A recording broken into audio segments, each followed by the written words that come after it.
Yes, welcome to Flavor Text, a podcast where we examine the intersection between lore, story, and gameplay in Arkham Horror, the card game. I'm CrabbyTerror8, and I'm joined, as usual, by... I forgot what I was going to say now. I forgot, by my resigned colleague, Kevling. How are you, Kevling? I am not going to apologise. It is the herd mentality that has forced me into this position. Oh, boy. Sorry, for those that aren't aware, that was a jibe about our Prime Minister resigning from the leader of the party this week. Lovely chap. Well, on the bright side, at least populists resign in the United Kingdom. They're not like that, they're a bit on the nose, but we won't go there. But anyway. Yes. I'm going to stage an insurrection. Yes, right. The Boris insurrection. Actually, I think I put on my Facebook page that he has resigned because he wants to spend more time with his hairdresser. That's what I put. So certainly needs to spend more time with a bloody hairdresser, let me tell you. Well, I suppose the running joke is he's resigning because he wants to spend more time with all of his children. So, apart from your role in Boris's downfall, what else have you been doing, Kevling? What have I been doing? I've been doing a bit of PlayStation. Finished off Miles Morales eventually. Been playing a little bit of Switch. The two Portal games came out on. Nice. Yeah. On the Switch this last week, so I bought those. I've been working through them. And Arkham-wise, I have made a start on the Dark Matter campaign, which is a fan-made campaign, which I got hold of a printed copy through the Society of Lighthouse Keepers Facebook group.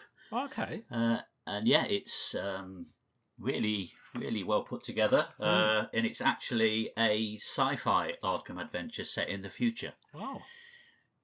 It starts off as Carcosa. You're falling asleep at the theatre, and then you wake up coming out of cryosleep on a ship in 2147. Wow.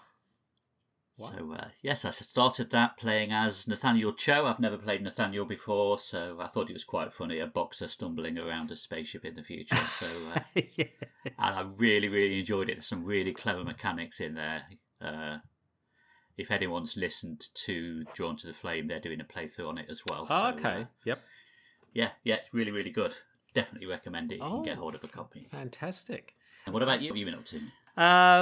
I've been up to quite a lot. I as you know, I finished a background lore video on the Scarlet Keys that took me ages to put together. But again, my friend Jason helped me with that because he had all of the Call of Cthulhu card game assets, which are sort of part of the background to that particular campaign. So I put that together and just finished recording a video on this fourth part on that influencer class, which anyone who's been on Out of Ammo, Out of Time YouTube channel would know that came up with this fourth class that was not fourth class, sixth class. What am I saying?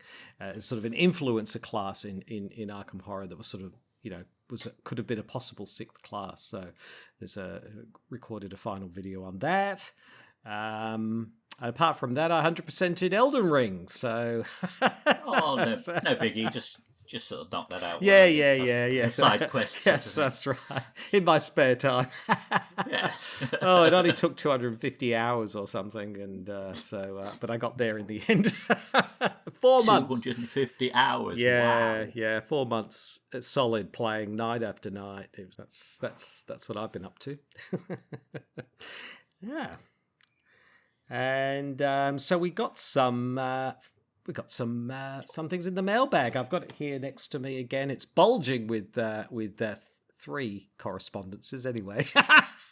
But so it's really awesome that people are sending things through. So we always really appreciate it. So we got 3 pieces of correspondence. It was all kind of on a similar sort of theme. So we're just going to read some of those out. you want me to take the first one then? Yeah, absolutely. Yeah, we got this in from Flaming Falchion. I think that's how you pronounce it. Hey guys, thought I'd take a moment to let you know how much I'm enjoying your podcast. It must be the Call of Cthulhu Keeper in me, but it's great to look at the scenarios from the perspective of storytelling and gameplay mechanics as an interesting counterpoint to other content on deck building and beating the game, that's the whole point of the podcast, isn't it? Exactly. No one else seems to do this sort of thing, so yeah. Yeah. I've just listened to your latest episode on Unspeakable Oath and agree that it is one of the absolute top-notch scenarios in the game. From beginning to end, the way it is written supports both angles that the campaign presents, that everything is really happening as we think, or that it is all delusional. For a first run through, the building tension as we stack nasty-looking enemies under the act deck and come across baffling options to spread unrest via the location cards was, to me, extremely engaging. Even after that first run, the tension is maintained through the player's knowledge that there is so much to do before escape is possible. I have a question for you about the campaign as a whole.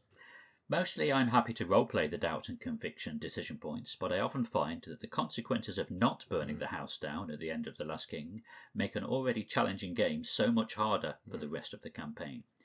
Do you think that the outcomes are too far skewed towards killing everyone at the party in the interests of expedience? Keep up the good work. Looking forward to hearing you both discuss the rest of the Carcosa cycle. Yeah. And that was Flaming Falchion. It's an interesting point. It is. We touched on it in almost every single episode, haven't we? Said, but because we burned the house down, we're not going to deal with this.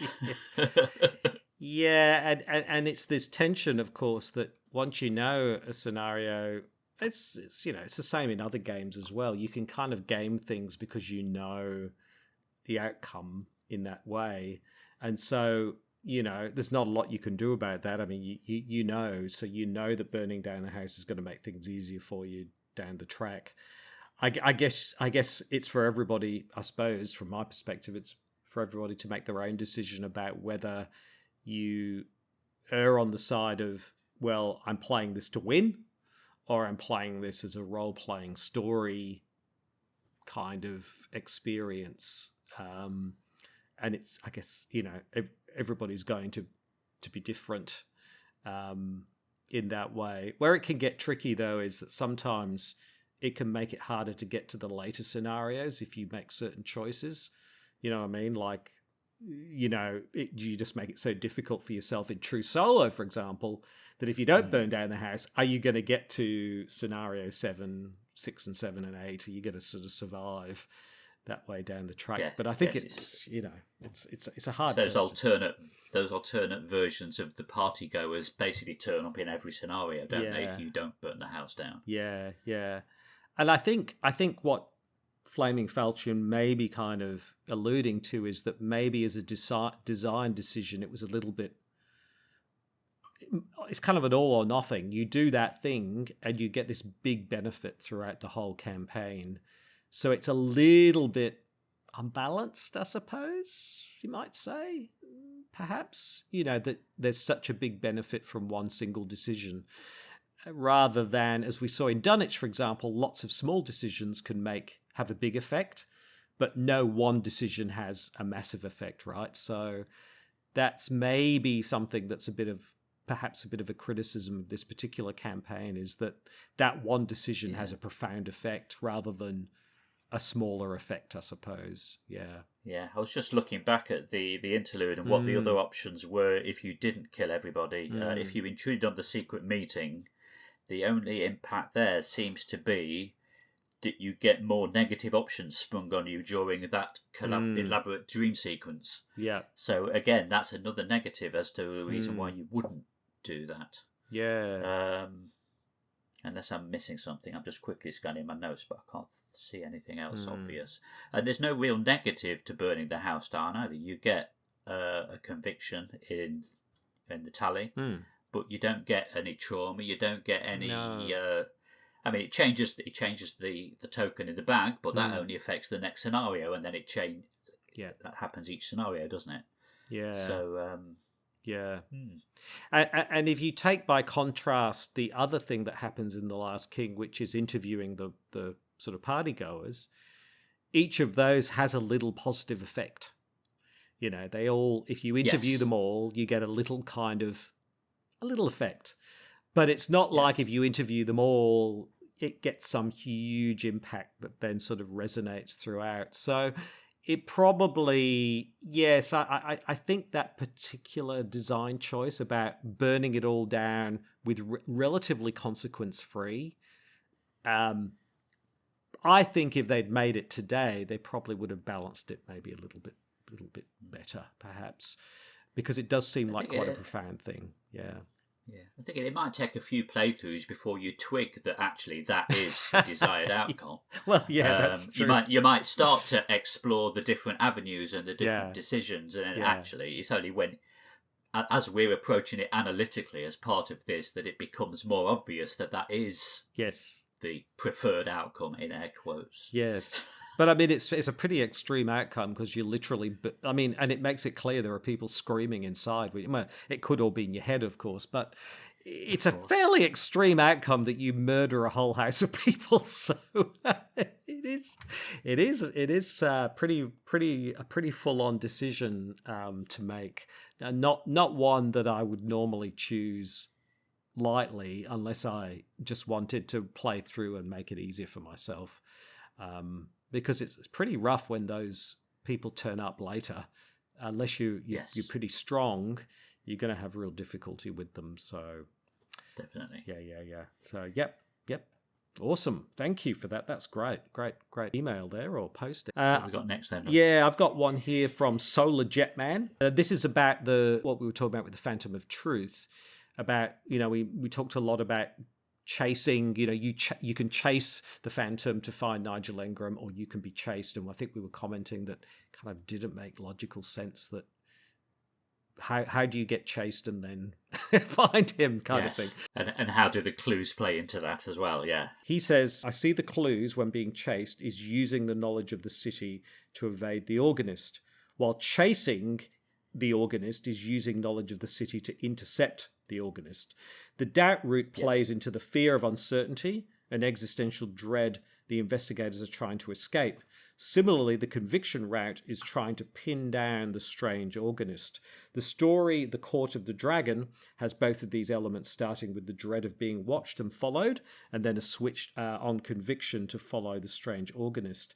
I think it's great the scenario acknowledges both elements of the story. Now, I asked Solar Jetman about this, then, how do you find Nigel Engram by being chased? And he says, it's not too satisfying if trying to make rational sense of it, but the story reads very similar, like a fever dream where the protagonist suddenly finds himself home at the court at the end. The events in the story seem to happen in spite of any real impetus from the protagonist, other than his change of conviction, perhaps. So as a representation of the story, it's totally on point for the investigators to suddenly find Ingram's abode.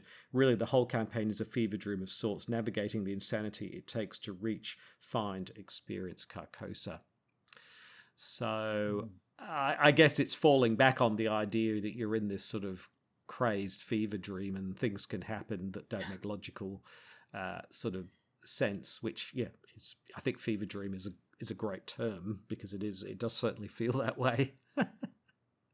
Yeah. And it's a good point there about the fact that the story will happen irrespective of what you do. Exactly. Whatever happens, you will find Nigel Engram's house one way or another. Exactly. You could sit there and just take resources every single action for the entire game, and you've still found Nigel Engram's house. Yes, exactly. Sit there in the same location with that movie. Yeah. And I was just reflecting on Carcosa that, in a lot of the Arkham Horror campaigns, you feel like you're progressing and getting more powerful and actually kind of mastering what's going on in the story, in a sense. Yes, it becomes more challenging, but there's a feeling that you are getting to the end point and that you are, whereas this feels the opposite. You almost feel like you're becoming disempowered the further you go into it, you know what I mean? Even though, of course, you're getting better cards, but in a story sense, it feels like you're actually losing your power and your ability to control what's going on. It's sort of the opposite from a story perspective, which I really appreciate. And on a similar note, Pontius Pedersen, I think it is, also just literally posted in the last 10 minutes. So thank you for posting about that. And they write, I have very limited knowledge of the King in Yellow, but my theory is if you are chased down the conviction route, I see the organist as an avatar of he who shall not be named, not trying to scare you away. But his chase is intentionally luring you deeper into his madness as he is guiding you into his realm of insanity to claim the investigator as his victims, which is a similar idea. It's the idea that, yes, you're being chased, but ultimately you're being led through the chase, if you like. So, yes, I can. That's a similar idea, and I can certainly see that. Idea you're in a fever dream, you'll imagine you're being chased, but ultimately you're being led in this sort of paradoxical way. Yeah. And I guess maybe we're wanting a little bit too much, trying to want a logical explanation to this, because there just isn't going to be one because of the nature of the story that we're experiencing. Yeah, exactly. And I think, Carcosa is especially challenging or rewarding from that perspective because everything is unreliable in that way. So I think they're great posts. I think that's I really appreciate those thoughts along those lines. So yeah. Cool. Fantastic. Thank you very much. Yeah, thank you, everybody. Please keep those thoughts coming. We really appreciate it. It's really good to hear from people and get their thoughts rather than, just what I'm banging on about. So, yeah, that's brilliant. Yes. So, okay. So where are we? Speaking of which, where are we at? Well, that is the question, isn't it? Because it all depends how the last scenario ended. Yes, that's true. Yeah, we have resolution 1 or 2 on the last scenario. We found Nigel Engram's house. And then I think in both of those resolutions, it's sort of like that. Yeah, you find the house and that's it. Whereas if you get the resolution 3 or you're defeated, it was like you find yourself back in the hotel.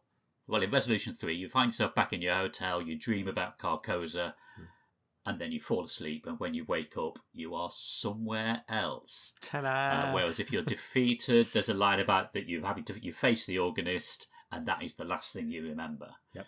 So that sort of plays into the introduction now of the Pallid Mask, because it starts slightly differently depending on which of those sort of 2 scenarios, the 2 endings, shall we say, of the previous scenario. You're either unconscious or you're in Nigel Engram's house. Yeah, absolutely. Yeah, so a very different start depending on how things went the last time. So I think if you found Nigel's abode, then you start at intro 2 rather than intro 1. So the intro 1 is the one where you've sort of fallen asleep or you've just sort of got unconscious, and it says here, you are stirred awake by dirty, stale air and dust in your throat. You're lying on a slab of cold stone inside a lightless underground passageway. How did you get here? And where is here exactly? A shiver courses up your body, and your hair stands on end. Rising to your feet, you take stock of your surroundings. Bones decorate the walls and ceiling around you. Open, mad skulls peering back at you everywhere you look. That's pretty macabre, really, isn't it? That's probably not where you expect to be after the last one. So yeah. Yes. And then and you put in your campaign log that you woke inside the catacombs. Yes. So at least you know you're in catacombs. Yes. Whereas the other intro is if we did find our way to Nigel Engram's house. It says the contents of Nigel Engram's home answer none of your questions about the King in Yellow, but do hint at where you should head next. The old tattered map you found on his coffee table depicts a section of the infamous catacombs of Paris. One particular room on the map has been circled with a pen, and next to it is written, "The key to opening the path lies here." you swallow your fear and head immediately for the entrance to the catacombs underneath Rue de la Tombe Issoire. And then so we recorded in the log that we entered the catacombs on our own. Yep. And then from both of those, there's an extra bit if we interviewed Ishimaru Haruko back at the party. Yep. Do you want to pick that one up? So, if we spoke to her, then it says just past the archway closest to you, you see a familiar symbol etched into the skull of a sheep. Rows of concentric semicircles lined with exotic runes. 2 wavy lines descend from the design, leading into the skull's lower jawbone. You recognize it as the pattern Haruko had shown you. Wondering why it would appear here, you examine the skull in greater detail. As soon as you touch the underside of the skull's jawbone, its mouth suddenly opens. Bones collapse to the ground as the wall slides to reveal a new path. Remember that you opened a secret passageway. So that's a little... We were talking about it before. There's a little bonus there. I love these little bonuses. They're great. This little bonus there for speaking with Haruko. Yeah. Okay. Yeah. The setup itself is relatively straightforward, but there's basically a few tweaks based on this introduction that we've just been through. Yep. We'll set aside Tomb of Shadows and the Block Passage. Yep. But then if we woke inside the catacombs, as in we didn't make our own way there, we found ourselves there, we basically start at a random location. Yep. Whereas if we entered there on our own, we start at a location that's not at all ominously called the Gate to Hell. Now, I've got to stop you there because I Wikipedia'd the catacombs, and that is an actual location, the Gate to Hell. Really? Yes. So that and some of the others, like the sepulchral, whatever it's called, that is an actual location in the catacombs. And it didn't even cross my mind that this was real. Yeah, it is. And the Gate to Hell is where it started. So basically, in the 1700s, they ran out of cemetery space in Paris. They just dumped bodies down a mine shaft. And apparently there are 6 million people were dumped down the mine shaft. Because parts of cemeteries' walls collapsed. And so they were like literally night after night, just people were just dumping bodies into this mine shaft in the 1700s. I mean, just horrendous to think about it now. That's incredible.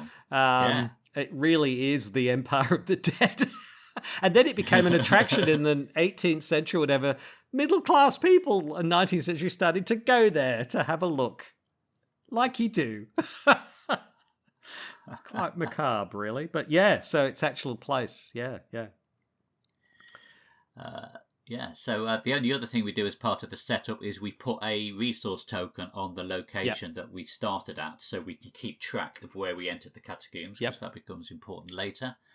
And then if you'd opened the secret passageway as part of Haruko's information, you get to choose a catacombs location adjacent to your location and reveal it.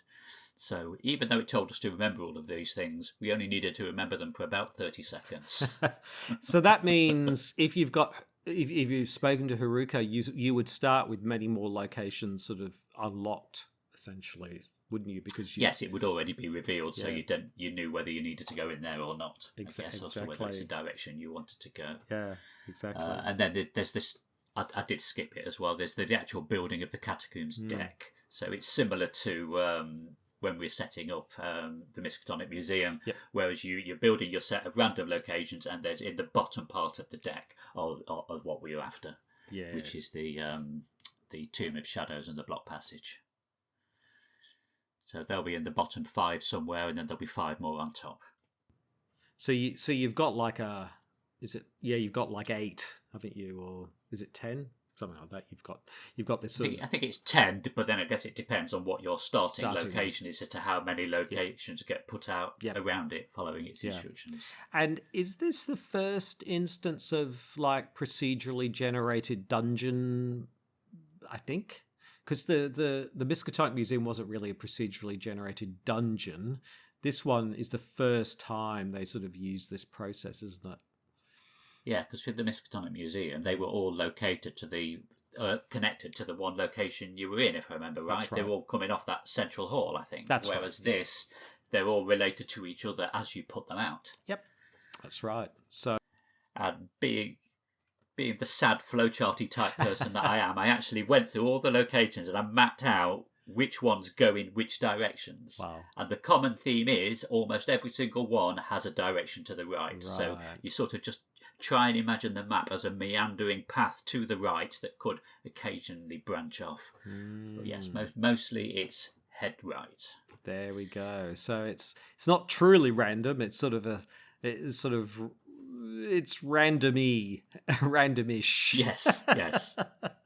But it is going to mean it's unlikely you're going to ever have the scenario run the same way twice.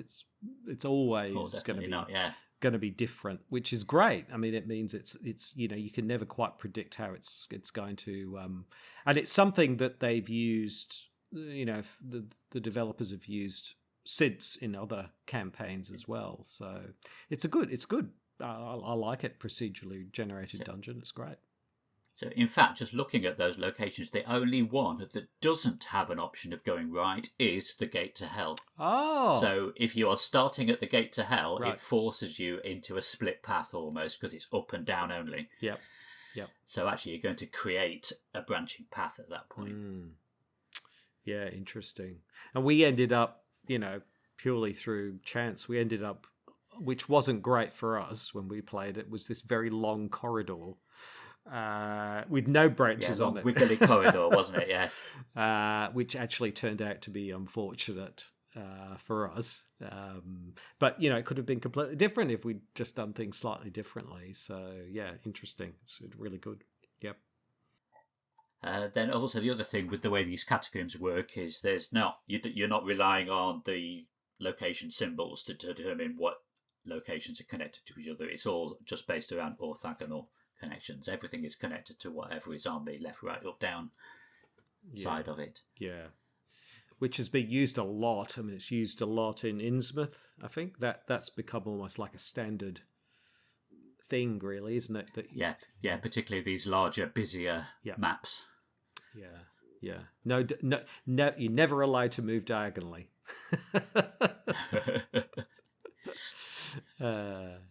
Unless you are relying on the connectors. That's right. Exactly. Yeah. So the setups, I mean, not overly difficult. I think it's fairly straightforward to set up from that perspective. But the good thing is, even though it's fairly straightforward to set up, there's a lot of complexity sort of built into the system. Yes. Yeah, the variation comes in it as to how the catacombs unfold before you. Exactly. Yeah, exactly. Awesome. So, cool. So should we talk about obviously there's the locations, but should we talk about the act and the agenda, or what should we do? Yeah, the only thing I was just going to mention, which is something we've not really touched on before, is the chaos bag. Oh, yeah. And I did mention it earlier that obviously there's always a skull in there, but the cultist, the tablet, and the elder thing are always dependent on your previous scenario's resolution. So you're only ever going to have one of those three, or two of those three, sorry. Two copies of one of those three in the bag. Which is why... usually the elder thing is the worst one out of all of them, isn't it? But in this scenario, the skull gets progressively worse the deeper into the catacombs you go. Yeah. Because it can go up to a -5, depending on how far you are from your starting location. Yes. So, I just thought I'd mention that, really, because usually, or it could have any of these symbols, but no, there's only going to be two of them in the bag, the skull and one of the others. Yeah, we found the skull was particularly punishing, actually, because I think from memory, we kept drawing the skull when we were quite away from the starting point. Yes. At first it's inconsequential, but then as you get towards the later act and agenda, oh dear. Yes, it's quite. It may as well be an auto fail. Well, yeah, exactly. It was like having 3 auto fails in the bag. Yes, that's right. Exactly. So I think broadly the act and the agenda are basically you've got to get somewhere, and the agenda's trying to stop you from getting there. I mean, it's basically, it's a fairly, in a macro sense, it's a fairly sort of standard kind of thing, right? Yeah, and there's only 2 agendas, so it's very straightforward in terms of structure. Yeah. I think the other thing to mention is that you've got to find the man in the Pallid Mask. I mean, it says it, Act 1A, but you take that out of your hand. So whoever's got the man in the Pallid Mask removes it from good point. From their hand, because you're going to be searching for the man in the Pallid Mask. So Yep. Yeah, yes, good point. We should be searching for him, but we don't know how we're going to find him. Not yet, anyway. No. Well, at least it's not if it's the first time you've played. Exactly. Although the fact that we've had to put 2 locations and set specifically into the bottom part of the deck gives you a clue of what we might be looking for. Exactly. And in fact, Act 1A sort of sets that up. So it's interesting they put that on the act, not in sort of the story, but it's at the end of the long tunnel next to you, the stranger steps through the darkness, his pale mask glinting in the candlelight. "Wait," you call out. He glances your way before vanishing into the shadows once more. You are forced to track him down to find answers. So in this case, you are chasing after. It's you chasing after him, trying to find out what's going on. And basically, the first act is find him, and so that's going to take a fair amount of time because you've got to get to the good old Tomb of Shadows before you'll find him. So that's going to take a while to get there. So, yep. So looking at the agenda 1A, Empire of the Dead, with a rather spooky image of a skull with glowing eyes there, which sort of gets touched on as we advance. The dank, chill air of the catacombs penetrates your clothes and causes you to shiver. Everywhere you look, the remains of the dead greet you, a grim reminder of your own mortality.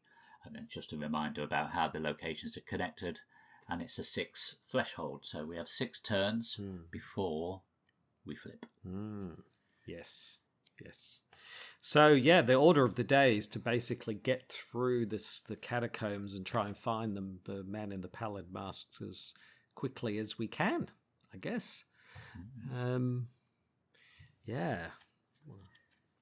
So how shall we do this? Shall we start looking at the locations, or should we go through the act and agendas to play the story out? I think going through the locations, because that's what we'd be doing, right? We'd be experiencing the locations, exploring, wouldn't we? Yeah. So that makes sense. Yeah, let's do that. Okay. And it really, I think it's really it certainly brings the catacombs to life with these locations. They're suitably creepy and interesting, all of them. I'll start with the Gate to Hell, seeing as there's a chance we could be starting at that location anyway. Yeah, pretty good chance, exactly. Yeah. Every single one of the catacombs card has the same unrevealed side, which says, as an additional cost for you to enter the catacombs, investigators at your location must spend 1 clue per investigator as a group, and it has the flavour text. Skull and bones decorate the walls of this wide hallway in a macabre fashion. I'm not quite sure what other fashion you would be expecting from Skull and Bones, but yes, that's right. And I'm not don't know quite how to interpret the image. It's like one of the skulls has come to life. But anyway, I guess maybe you're imagining that these skulls are just bearing down on you and pursuing you through the tunnels. So the Gate to Hell itself, it's a 1 shroud, 2 clue per investigator. And as the forced effect, this is what will happen on all of these catacombs cards. When the Gate to Hell is revealed, put the top 2 catacombs in the catacombs deck into play above and below the Gate to Hell. So as I mentioned earlier, this is the only one where you haven't got an option of going to the right. So that will put an unrevealed location above and below, which gives you the choice then of which directions you want to start heading in once you've got these clues. And then the flavour text is Arrête, c'est ici l'empire de la mort. Sorry, terrible French accent, which is, I think, roughly translated as Stop, this is the Empire of Death. Yes. Which is pretty much the agenda Yes. title. And actually, if you go to the catacombs today, it says that. So that's exactly what it says. So Excellent. Yes, fantastic. Yes, what an introduction that is. I've got here. There's two of these. The Labyrinth of Bones is two. I mean, they're identical locations. There's just two of them. This one has force when Labyrinth of Bones is revealed. Put the top 3 catacombs. So there are 3. You can actually put above, below, and to the right, as you were saying. I mean, chances are you won't always be able to put 3 out because, depending on where it's situated, you might only be able to put 2 out, but you could potentially put 3 out, which would be pretty incredible if you're able to do that. And it says, the flavor text says, a pillar of bones dominates the center of this circular chamber. Several dark passages lead in multiple directions. So, yeah, there's clearly multiple passages. So I suppose if you get that fairly early on, before there's too much else, you could have above and below, and then right and above and below. Really could have a branching map, couldn't it? Exactly. Yeah, that's the Labyrinth of Bones. Okay, next one I've got is stone archways. Again, there's 2 of these. 2 shroud, but there are no clues here. But it does have the instruction, ignore the text on unrevealed locations adjacent to the stone archways. So actually that means it's a free passage to the next, to the connected locations. Yeah. So when stone archways is revealed, put the topmost catacombs in the catacomb deck into play to the right. So it's literally just a free move to the right. Not a free move, but you don't have to... You're not slowed down by having to get clues to move into the next location. No, a very welcome card to get, actually. Yes. Because with the others, you need two clues or 1 clue per investigator to move? It's 1 per investigator. 1 per investigator. Ah, yes, of course. Yeah. Okay, I've got the bone-filled cavern here. Which is a 3 shroud, 2 clue per investigator location, and it's a victory point location. So, lots happening here. So while you're investigating Bone-Filled Cavern, you have 1 fewer hand slot. Wow. Okay. So that might stop some investigators from doing anything, like bringing out the magnifying glass, bringing out this and that. That does hinder you a little bit. Does that mean you have to drop the item then when you are investigating, so you lose it? Yeah. Or does it just mean you just ignore a second-hand slot item? I think it means you've got to drop something. If you want to investigate, you would have to drop it. Yeah, because I suppose you're having to wade through the bones, aren't you? Exactly. So I can see why it's a victory point, because it's it's a bit tough. I don't even remember seeing that one when we played. No. Maybe we missed that line. Yeah, that's right. Or maybe we didn't have full hands. I can't remember. And forced when Bone-Filled Cavern is revealed, put the top 2 catacombs in the catacomb deck into play, below and to the right of the Bone-Filled Cavern. So there we go. Okay. Next one I have is the Crypt of the Sepulchral Lamp, and I meant to look up what sepulchral meant and I forgot. Of relating to or serving as a tomb, of or relating to a burial, proper to or suggestive of a tomb, funeral or dismal, hollow and deep. So, yeah, that fits, seeing as we are in the Empire of the Dead. And then, it's quite a nice piece of art there, with the flames lighting up the skulls embedded in the wall. Exactly. Yeah. Yeah. So this is a 2 shroud, 2 clue per investigator location. There's only 1 of this location in the deck. Crypt of the Sepulchral Lamp is investigated using willpower instead of the skill indicated by the investigation attempt. And then forced, when it goes into play, reveal the top 2. Put the top 2 catacombs into play above and again to the right. Yes, and if you do look up Paris Catacombs in Wikipedia, it has a picture of the crypt of the sepulchral lamp, unlit, but it's an actual place in the catacombs. So awesome. It doesn't look quite as ominous in the in the picture, but yes, it's there. And then I've got here there's two of these, the candlelit tunnels, which the picture appropriately has a tunnel or candle lit. This is 3 shroud, 2 clue per investigator locations. This one has an action on it. Test 3 book. 2 read an ancient sign. If you succeed, look at the unrevealed side of any catacombs location in play. Group limit once per game. So it gives you a one-off, you can look under and see what's going on. So it's a little benefit. And forced, when the candlelit tunnels are revealed, put the top 2 catacombs in the catacombs deck into play to the left and right of candlelit tunnels. There we go.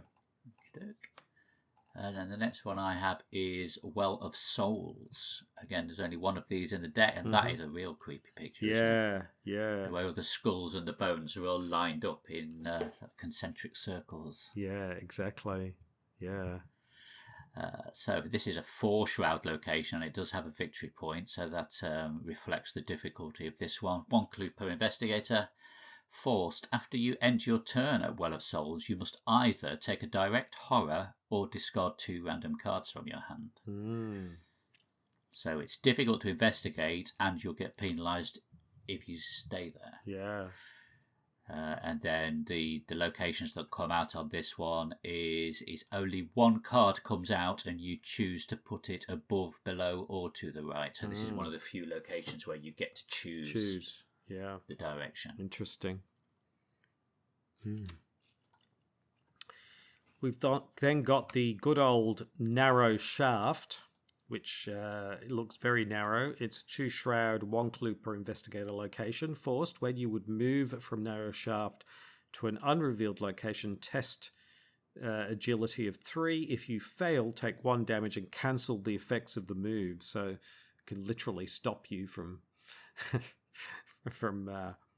from moving into that location. Force, when narrow shaft is revealed, put the topmost catacombs in the catacombs deck into play, above or to the right of narrow shaft.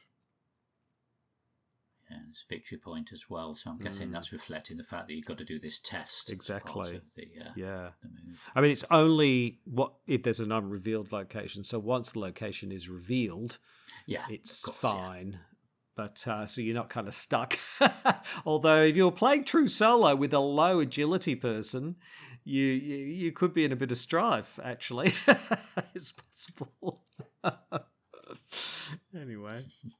Where's that manual dexterity when I need it? Oh. Then the next one I've got is Shivering Pools. Again, there's only one of these in the deck. But this is a 5 shroud location. Wow.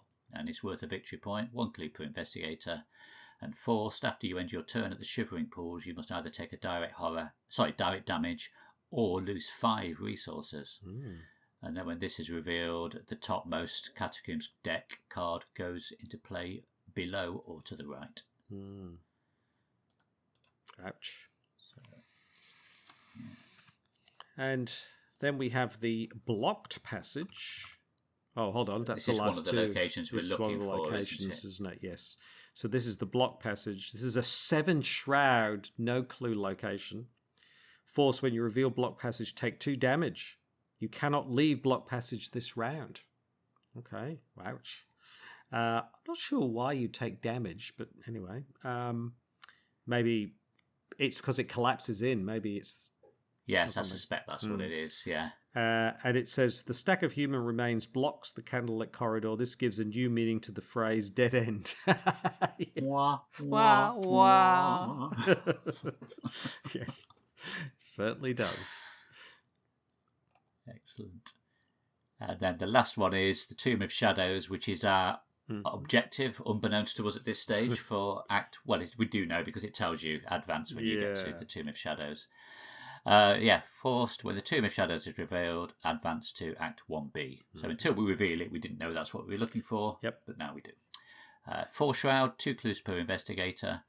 And then this will come into as the act advances. While the man in the Pallid Mask is here, he gets an extra health per investigator, and he cannot be defeated using his the action ability printed on him. Yeah, which is the parley ability, point, isn't it? That's parleying. Yeah, you can't parley him. Yep. So that is the contents of the Catacombs deck. Yeah. I think we've covered them all. Not missed any, have we? No, that's the lot. I mean, the only other thing I would say is that some of the event cards are great because they sort of add. This isn't always the case, but these ones add quite nicely to the atmosphere, the creepy atmosphere of the catacombs. Like there's one called Eyes in the Walls, which it looks suitably creepy, and like you're being followed by the eyes in the skulls, and it's a 3 willpower test, and for each point you fail by, you take a horror. When assigning horror from this effect, it must be divided as evenly as possible amongst eligible cards. So I think the idea is the catacombs are starting to really take their toll on your sort of, on your mental stability, if that hasn't already been completely shot. Yes. Then we have the pit below, which you attach to your location if there isn't one already there. Otherwise it gets surged if there already is one there, and that basically just gives it an extra shroud. And then at the end of the round, if you are still at that location, you have to take 3 damage and then discard the pit below. So it's almost as though this pit opens up and then goes away again.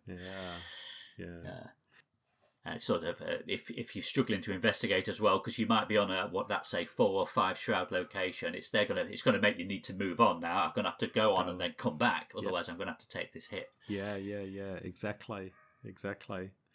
So it just makes it just a little that much more difficult to do things. And then there's this awesome one, the shadow behind you, which is put the shadow behind you into play in your threat area.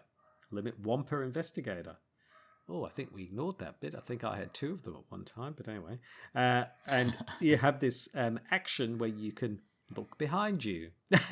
And forced at the end of your turn, if you did not perform the above ability and look behind you, you must either discard all of your resources or discard all cards in your hand, then discard the shadow behind you. So you really, it's this thing about looking behind you and taking the actually waste.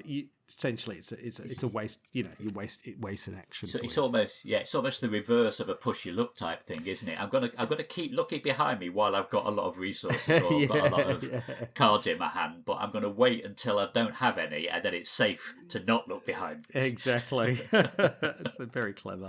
But yeah, it's super thematic. That one good. It's really good. It's really, really good. Exactly. Yeah, exactly. So yeah, they just add to the, just the atmosphere, I think, in a really nice way. Yeah. Yep.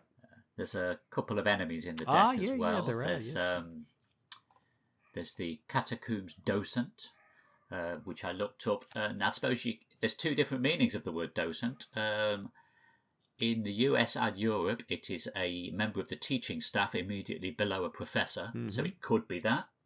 Or it can also be a volunteer guide, such as at a museum. So it could be someone who's researching the catacombs. Or it's just I'm just a catacombs fan, and I just love coming down here and talking to people about it.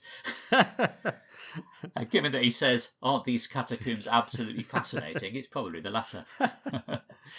Yes. And interestingly, there is another docent in Arkham Horror in the Harvey Walters investigator deck, the starter deck. Oh yeah, library docent. That's right. Yes. Yeah. Which lets you return a tome and play another one for cheap. So I guess that's more the teaching staff version of the docent. Yes. But yes, this Catacombs Docent, he's got 3 fight, 2 health, 2 evade. He's humanoid, which will be important in a moment, and lunatic. He spawns at the nearest unrevealed location, so he'll be at one of those catacomb locations you have already put out. But as an action, you can parley with him, which is test investigate a 4 to interpret the guide's ravings. If you succeed, look at the revealed side of any catacombs location in play, but you can only do it once per game. Yes. And you could be. I mean, you could just look to evade these docents and move on, but that's not a good idea because they can transform into what's called corpse dwellers because they're humanoid enemies, and for some reason I'm not sure what's going on here, but for some reason they can turn into these monstrous corpse dwellers from just being sort of regular crazy old dudes looking at skulls into these sort of monstrous enemies, which are just monsters. They're quite tough. 3 attack, 5 health, 4 evade. Or are they? Yeah, good point. So, just from a strategic perspective, you're better off, yes, parley with the docents if you need to, but don't leave them hanging around because they will transform into corpse dwellers. And if there are no humanoid enemies in play, the corpse dwellers just surge away. So, and they're hunter and they're retaliate corpse dwellers, so they're quite nasty. So I wouldn't leave too many docents hanging around. And although what we did find when we played, is that when you find the man in the Pallid Mask, he has the humanoid trait on him. So actually, the corpse dweller, the man in the Pallid Mask, can become one of these corpse dwellers. He certainly can. Which then removes that one of those options of progressing the game from you because he's gone. Yeah. Sorry if I just stole your thunder there. No, I wasn't even thinking. I'd totally forgotten about that. That's right. Which was like a bit of a, oh shit, okay. we were sort of second guessing ourselves. Well, it sounds like it would happen, but is that right? And then you looked it up, didn't you? And you found a ruling from MJ herself. Yeah. Yeah. And the only other enemy that comes up that's a bit annoying are the Geists, which can't be attacked with conventional weapons. You've either got to parley them away, or you've got to use spells or relics to defeat them. So that they can be annoying because you can't just use your machete or something to damage them. So, yep. Yes. So looking back at the act to the agenda then, I think it probably makes sense to look at progressing the agenda first because there's only a 6 threshold and chances are we're not going to have found the man in the Pallid Mask in 6 turns. Oh, well, you'd have to be moving like lightning. You'd have to have about 3 shortcuts and... Pathfinder, shortcut. I'm Ursula and I'm there. Oh, found it. There we go.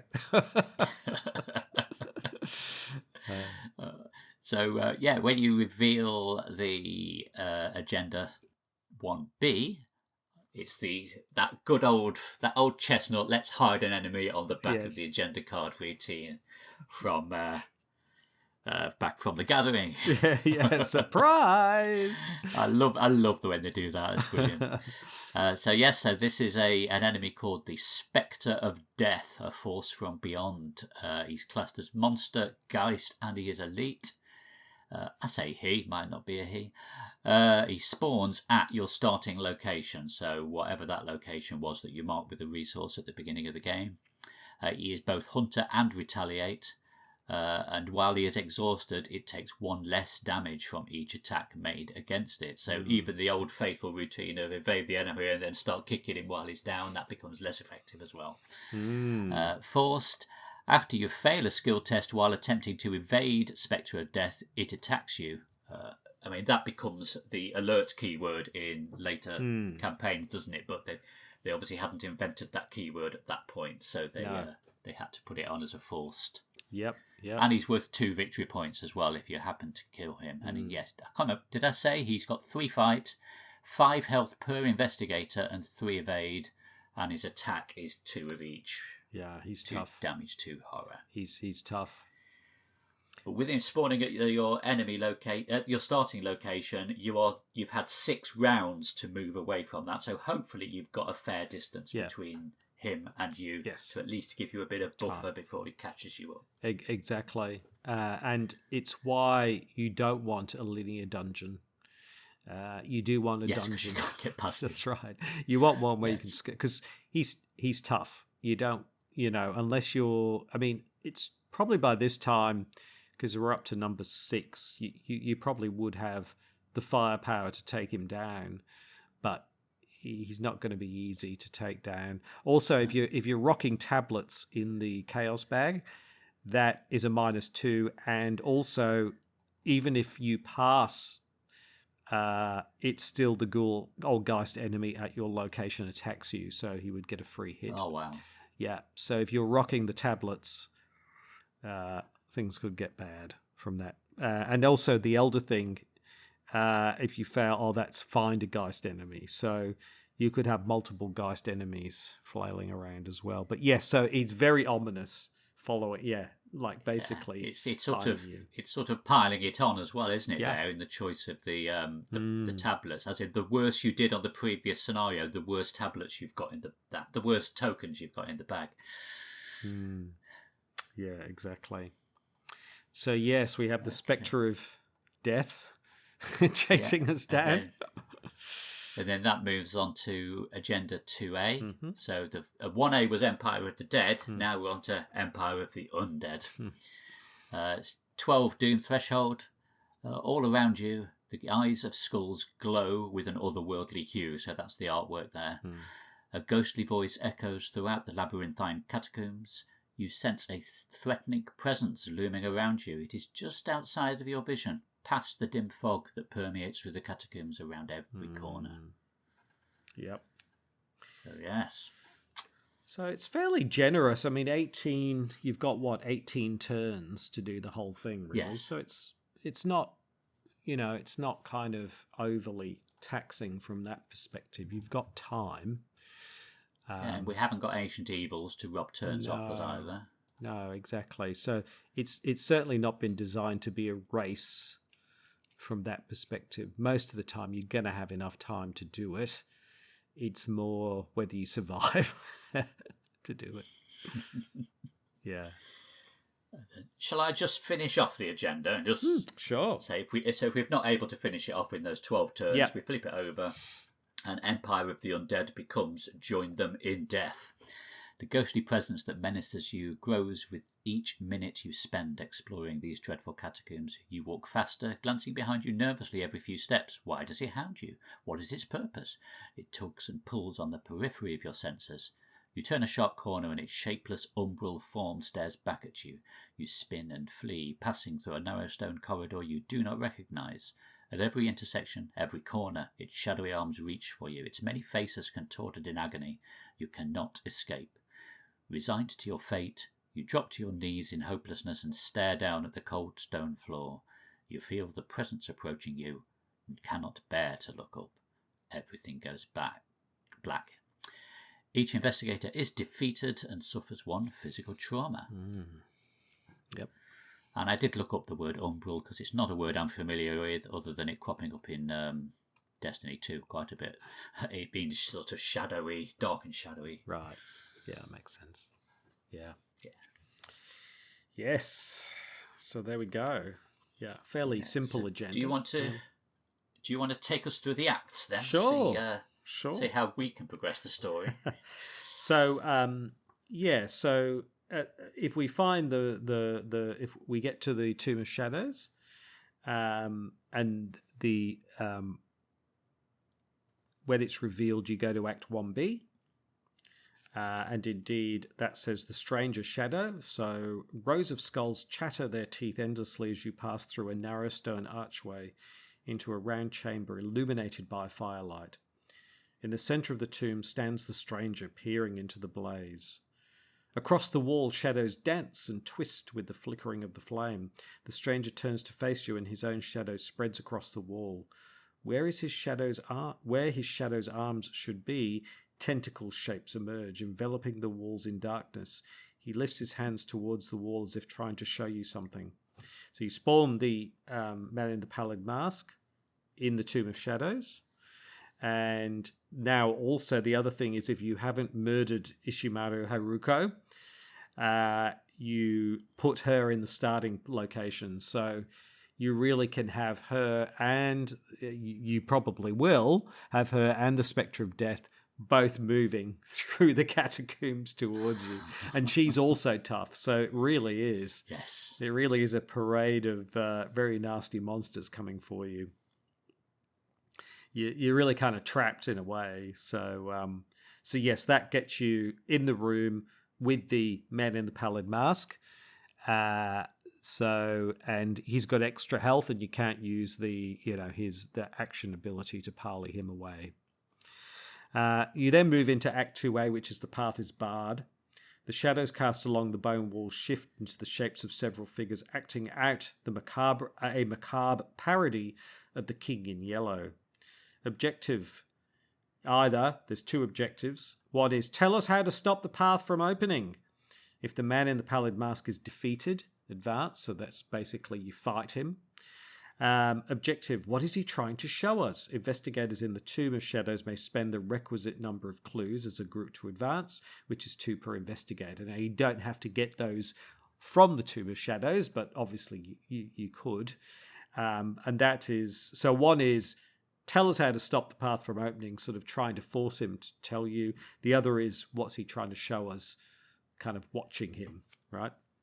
And then obviously, if he's been replaced by a corpse dweller, that takes that first option away. Exactly. So you only have the clues option. Exactly. And the corpse dweller having replaced the man doesn't class as him having been defeated. Mm-hmm. So yes, you haven't even got a cheat option there. No. You now just got to get the clues. Ooh. So Act 2B is behind the mask. If you defeat the man in the Pallid Mask through fighting him, the stranger drops to one knee, visibly wounded. Your knuckles whiten with anger, and you shout, "We know about Carcosa and Hastur." Oops.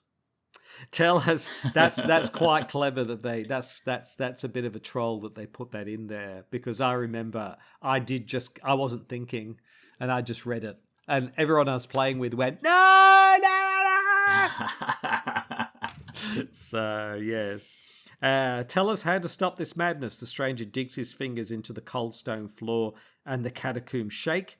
Mark 2 conviction in your campaign log, so you've got that conviction. You've really gone toe to toe with the man in the Pallid Mask. Remove him from the game and advance to Act 3A, the way out. Right? If you spend the clues to advance, you get recognizing that the stranger poses no immediate danger to you. You study your surroundings and the strange shadows along the wall, because he is aloof, right? He takes something from the fire, and the shadows twist and distort once more, revealing a strange diagram. In this one, you mark 2 doubt in your campaign log, and you remove him, and you go to a different 3A, leading the way. So there's 2 ways. There's 2 Act 3As, depending on which of those sort of paths you choose. The way out or leading the way. I'll take the way out. Yep. So this is the option if we had defeated the man in the Pallid Mask in physical That's combat. Right. Exactly. Use the flame flower. Bones rattle to the floor. Yeah. Bones rattle to the floor, dislodged by the shaking and crumbling of the caverns around you. The stranger grabs a skull from within the flames in the centre of the chamber and flees. Forced. At the end of the round, if the gate to hell is in play, discard the location that is farthest from the gate to hell. Move each investigator and enemy that was at that location to a connecting location and deal 2 damage to them. If each undefeated investigator is at the gate to hell, advance. So basically, the catacombs are starting to collapse inwards towards the gate of hell. Now, if we entered the catacombs ourselves, that is the start location, so we've got to find our way all the way back to the beginning. Whereas if we found ourselves in the catacombs, the gate to hell is going to be will just be one of the random locations. It could even be the one next door, couldn't it? So actually, there's a benefit there to having not been successful on the previous scenario.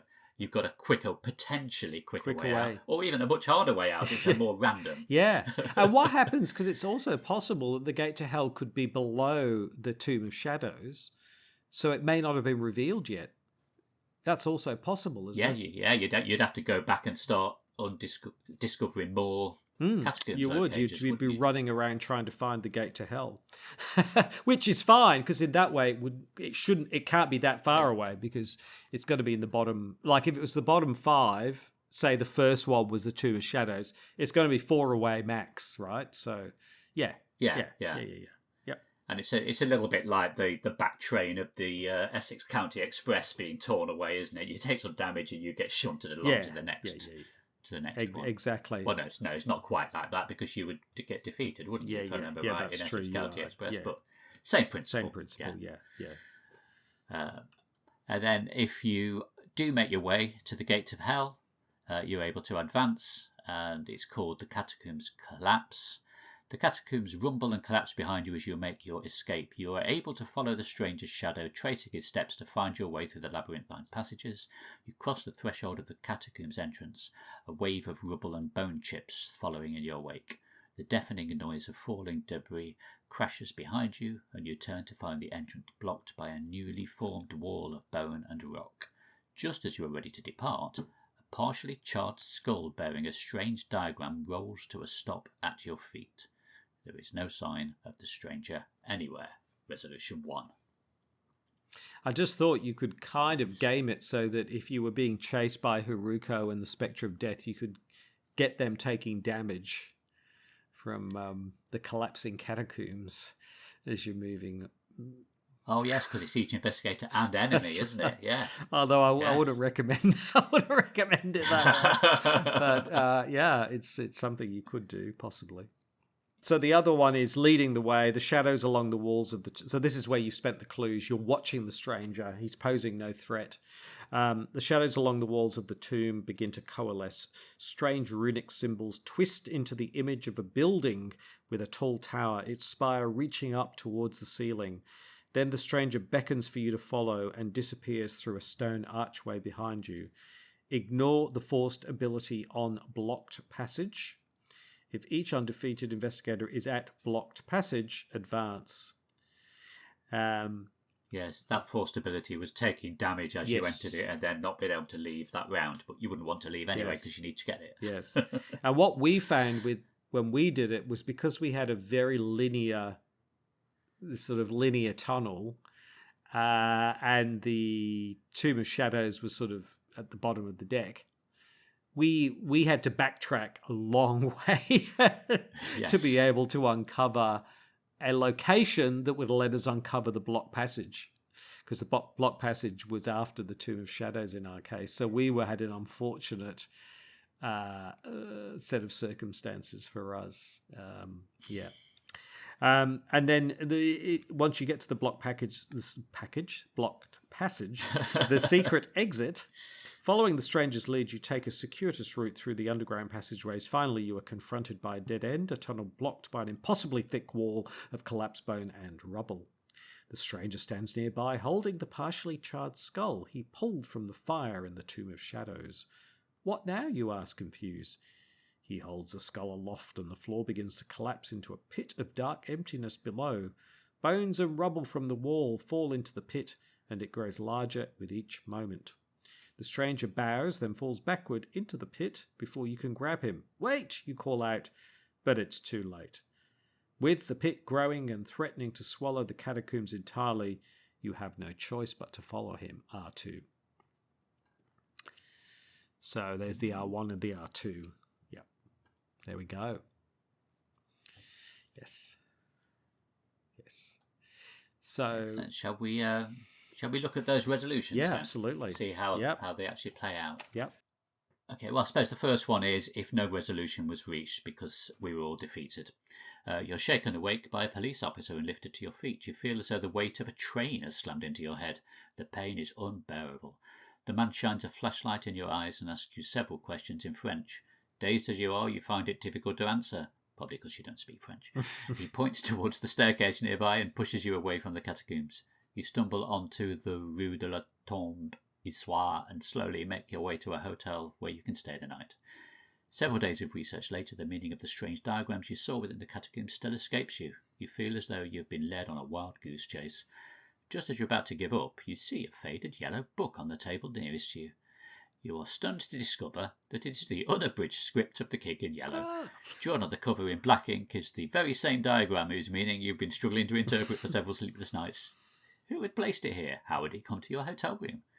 Regardless, you know what you must do.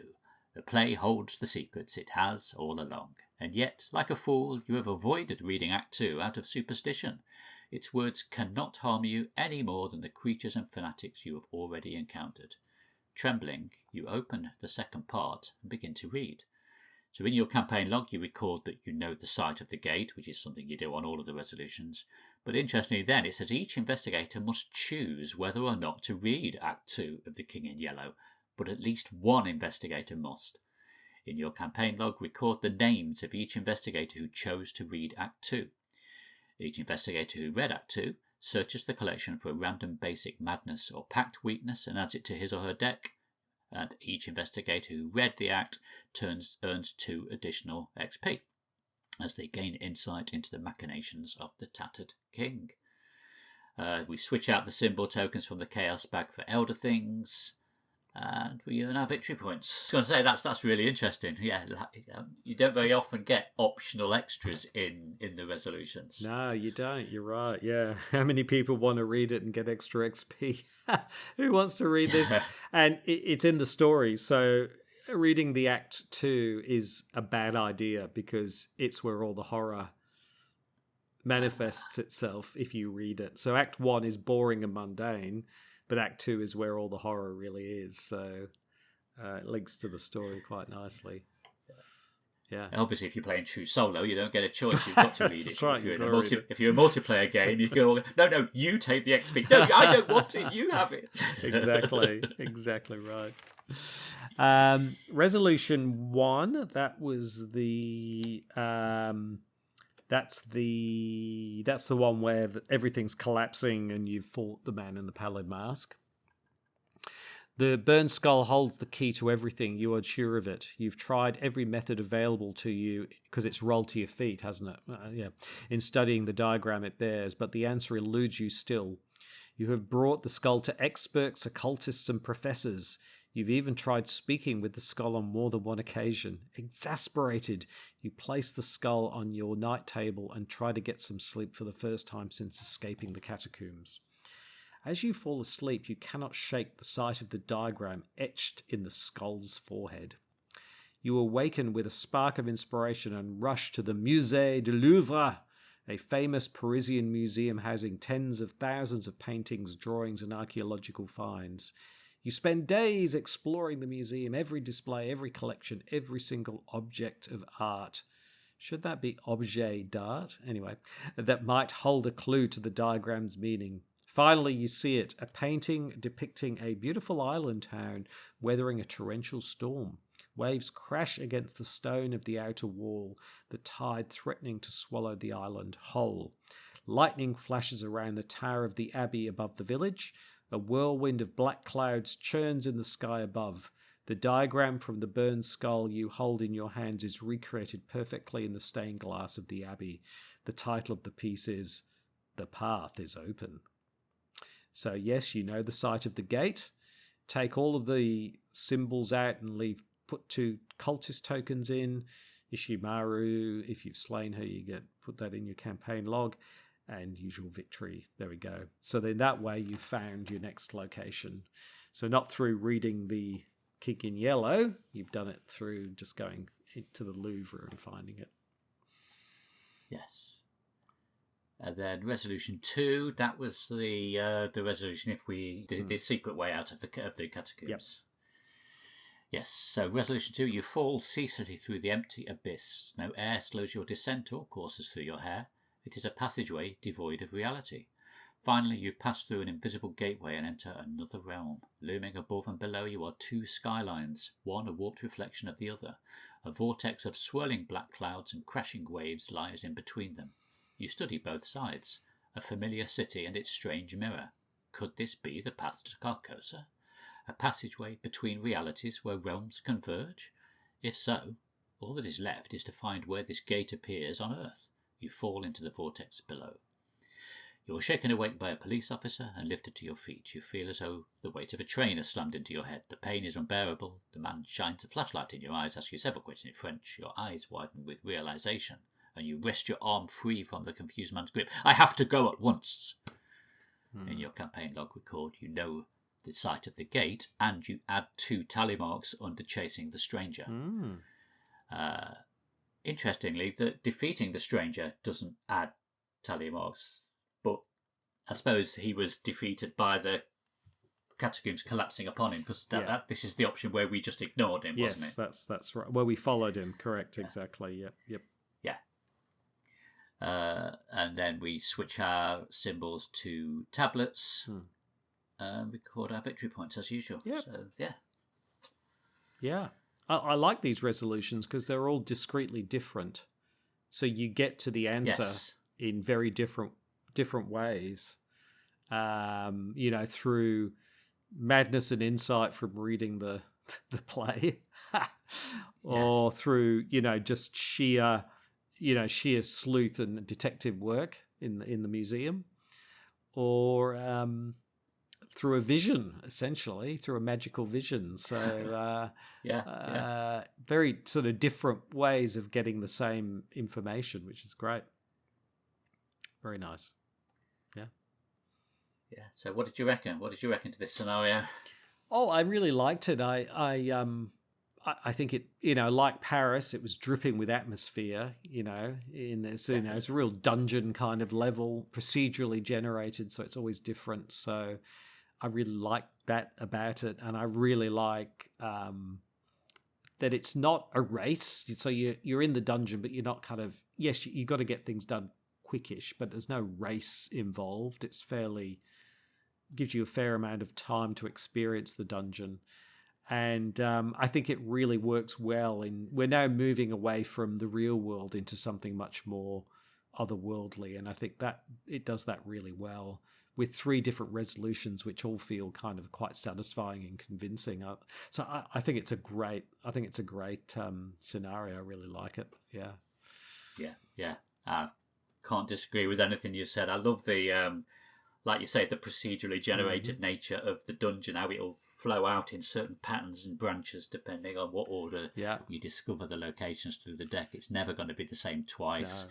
You've got the variety of how you finish the previous scenario will affect how you start this one, and where the gates of hell might be, which in turn will affect how the end of the scenario will play out. So it's I love the variability that's built into scenarios like this, and this is a brilliant example of it. No, it's great. It was very enjoyable to play. We died, but we always die. Yes, that's what we do.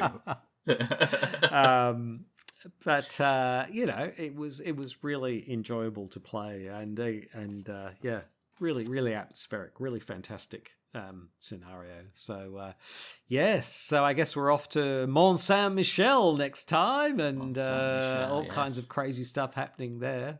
So we're getting to the. Why couldn't it be the Mount St Michael in Cornwall, which is the English equivalent? No. And having been to, I don't know if you've been there, but I've been to Mont Saint Michel,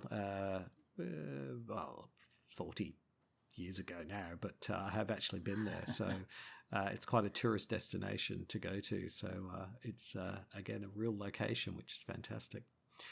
Yes. Brilliant. Okay. Well, I think that's everything. So, yeah, it's fantastic. So as the usual, please write in and tell us what bits we've got wrong or how you would have interpreted it differently to us. Corrections gratefully received. Absolutely, and please like and subscribe if you like what we're doing here. You can find flavor text all the usual places, and we look forward to chatting about Black Star's Rise next time. But until then, I'm CrabbyTerror8, and I'm Kevling. See ya. Bye. Thank you very much for listening. Please like, comment and subscribe. We'd very much like to hear from you. If you would like to send us your thoughts, send it to ftextpodcast@gmail.com. That's FTEXT podcast, ftextpodcast@gmail.com. You can also listen to this podcast on YouTube. Just go to Out of Ammo, Out of Time, and you will find it there. And it's also available on the usual podcast platforms, iTunes, Google Podcast, that kind of thing. So if you want to subscribe, go there. But until then, I'm CrabbyTerror8, and I'll speak to you soon. Thanks. Bye.